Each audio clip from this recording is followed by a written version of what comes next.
Tapos, paano ito tinatanim or pinoproduce para makarating sa kanilang mga table, para makarating din sa mga palengke. Opo. At meron pa yatang isang aspeto na paano mo masasabi kung fresh o hindi fresh. Ay, opo. diba? Yung mga pagkakaiba nito. Oo, pagkakaiba ng mga pagkain o mga produkto na kakainin, paano malalaman ng isang namimili kung ito ay food safe ba? Safe ba siya kainin? At hindi. Oo, yun. Oo. Natutuwa ako dyan sa ating programa na yan, Miss Liza. So, ulitin natin, kailan pinapalabas yan? Tuwing Sabado po ito, tuwing 7:50 hanggang 8:20 po ng umaga sa ABS-CBN channel. Bago pong makinig, bago manood ng cartoons ang inyong mga bagets, mga nanay, mga tatay, mga mami at daddy, pati mga kasambahay, dahil Sabado yan, medyo tanghali, gigising ang mga bagets, doon na po muna ninyo panuorin kung pakatapos kayong mag-almusal.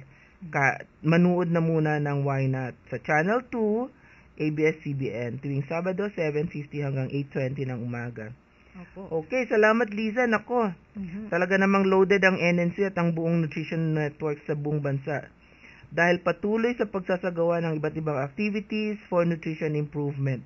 Mga kanutrisyon, sa pagbabalik ng One Nutrition, One Nation, ay tatalakayin natin ang tungkol sa breastfeeding. At huwag po kayong bibitiw. One Nutrition, One Nation. Alam nyo ba na ang gatas ng ina lamang ang kailangan ni baby mula pagkasilang hanggang 6 na buwan? Lahat ng nanay ay kaya mag-produce ng gatas at mag-breastfeed ng kanyang baby. Kailangan ay alam niya kung papaano ang tamang pagpapasuso, gusto niya magpasuso at tiwala siyang kaya niyang pasusuhin ang kanyang sanggol. Wastong nutrisyon. Alamin, gawin at palaganapin. Isang paaralang hatid ng National Nutrition Council ng Department of Health. One Nutrition, One Nation.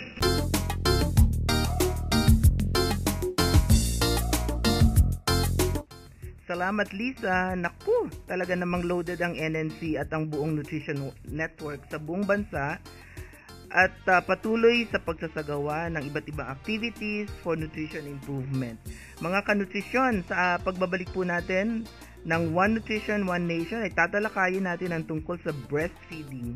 Huwag po kayong bibitiw. One Nutrition, One Nation. Alam nyo ba na ang gatas ng ina lamang ang kailangan ni baby mula pagkasilang hanggang 6 na buwan?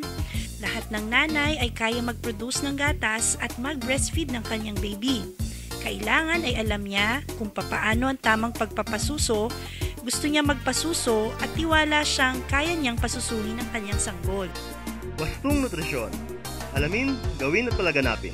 Isang paaralang hatid ng National Nutrition Council ng Department of Health. Isulong ang breastfeeding, tama, sapat, at eksklusibo. Yan po ang naging tema sa katatapos lamang na 37th Nutrition Month celebration ngayong taong ito. Pero hindi dahil tapos na ang Nutrition Month ay hindi na natin pag-uusapan ng breastfeeding. Alam nyo ba na ang Agosto, itong buwan na to, ay National Breastfeeding Awareness Month. Kaya mukhang tuloy-tuloy pa rin ang ating pag-share ng impormasyon sa pagpapasuso. At ngayon, sasagutin natin ang mga tanong gaya ng ano ba yung tamang paraan ng pagpapasuso kay baby? Ano ba ang mabuting dulot nito? Ano ba ang mabuting dulot nito sa nanay? At ano naman ang mabuting dulot nito sa baby? At para ipaliwanag po sa atin yan at masagot yung mga tanong na yon, masaya ko pong ipinakikilala sa inyo ang isa sa technical staff ng National Nutrition Council, si Ms. Jomari Tongol ng Nutrition Surveillance Division.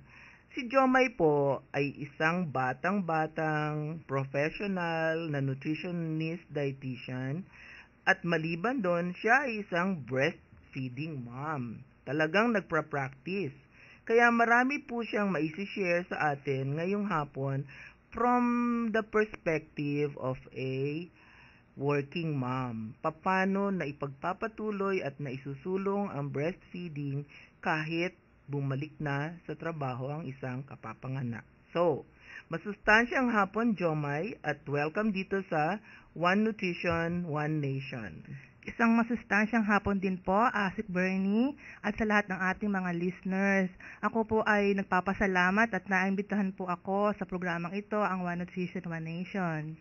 Walang anuman, Jomay. Andiyan ka lang naman sa tabi. Correct. Opo, ma'am. Okay.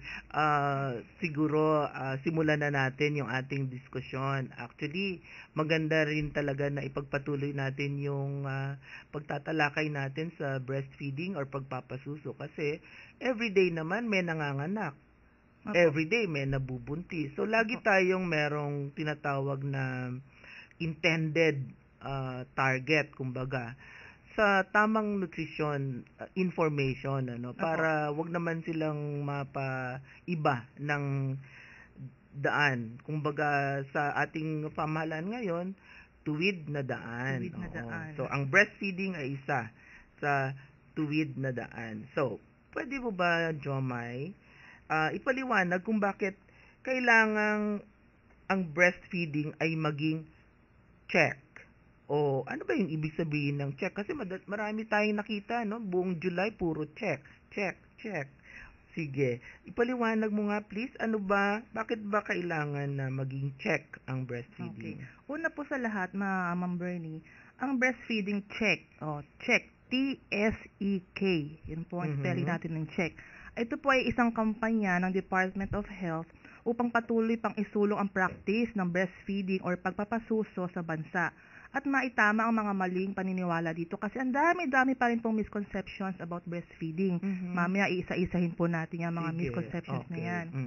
Ayun pong breastfeeding check ay inilaunch po nitong February. Itong taon na Nitong taon lang din pong ito. Bakit po ba check? Ang ibig po sabihin nito ay tama, sapat at eksklusibo. Exclusive. Yung T ay meaning po nito ay tama.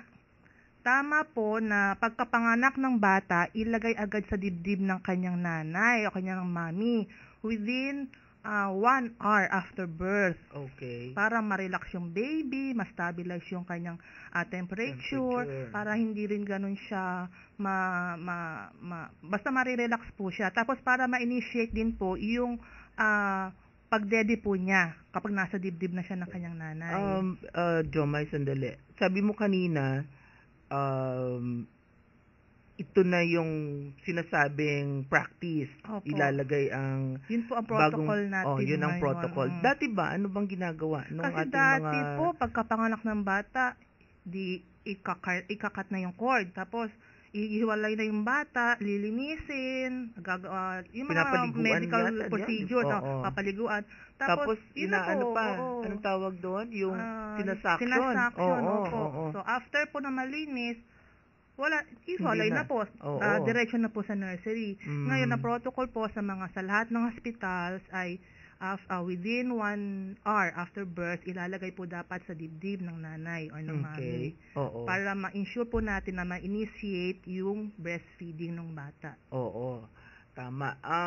Meron din akong nabasa, Jomay, na ang sabi ng new evidence, yung palang bata, pag ipinatong mo sa dibdib, siya ay gagapang. Opo, tama papunta po yun. Sa dede. Opo. Kasi wala palang ibang kulay na nadidistinguish ang bagong panganak, kundi black and white. Kaya naman pala, kaya talagang yung atin palang mga nipple or utong ay umiitim pag nagbubuntis tayo. Po talaga. Prepare naman pala tayo. Nature's work talaga po pala yun. Alam kaya yan ng ating mga nakikinig. Siguro po yung iba hindi alam, kaya ngayon alam na po ninyo yan. Oo, alam mo, na-intrigue ako dun sa evidence na yan. Kasi, ever since naman, hindi ko alam na black and white lang pala ang nadidistinguish na colors ng isang bagong panganak. So, it was really, ang ganda talaga nung bagong kaalaman na yon. At lagi kong sinasabi yun for every opportunity.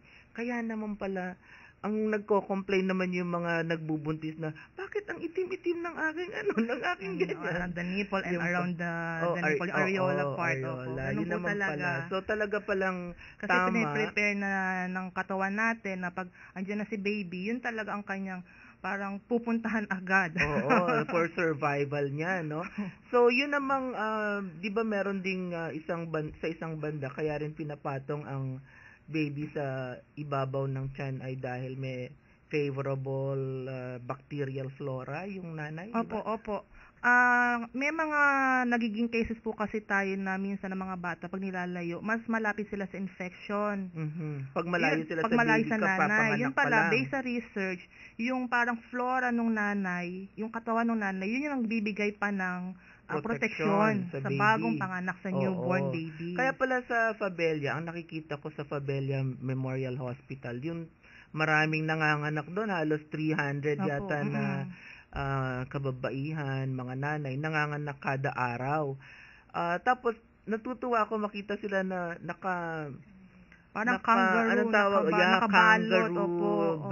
binding ba ang tawag doon? Kasi yung baby nasa ibabaw, tapos silang dalawa ng mama niya, may balot. Oo. Tsaka kasi alam niyo po, 9 na buwan na nasa loob nung nanay, nang sinapupunan yung nanay. Kaya yung amoy lang nung nanay at yung warmth nung nanay, yung alam nung bata. Kaya paglabas niya, new environment. So, kailangan maproteksyonan pa rin siya nung ganung... So, ma-feel niya na safe pa rin siya. Kasi nasanay siya na ganun yung kanyang nararamdaman. Okay. So, tama po very clear yung pagkaka-explain ni Miss Jomay na pakapanganak kung normal ang delivery within an hour. Pag cesarean naman po pala mga nanay o at mga tatay, within 3 to 4 hours after delivery. Pwede nang ibigay si Pwede baby. na pong ibigay. Para naman daw maprotektahan siya sa mga infection o sa mga dumi-dumi dahil meron ng favorable bacterial flora ang mama niya. Maging safe din ang feeling ng baby kasi kalalabas pa lang niya sa sinapupunan.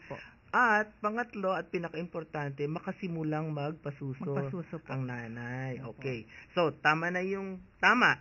Tama. So, punta naman tayo dun sa S, Miss Ang Jomay. S naman po ibig sabihin nun? ang S po ay sapat.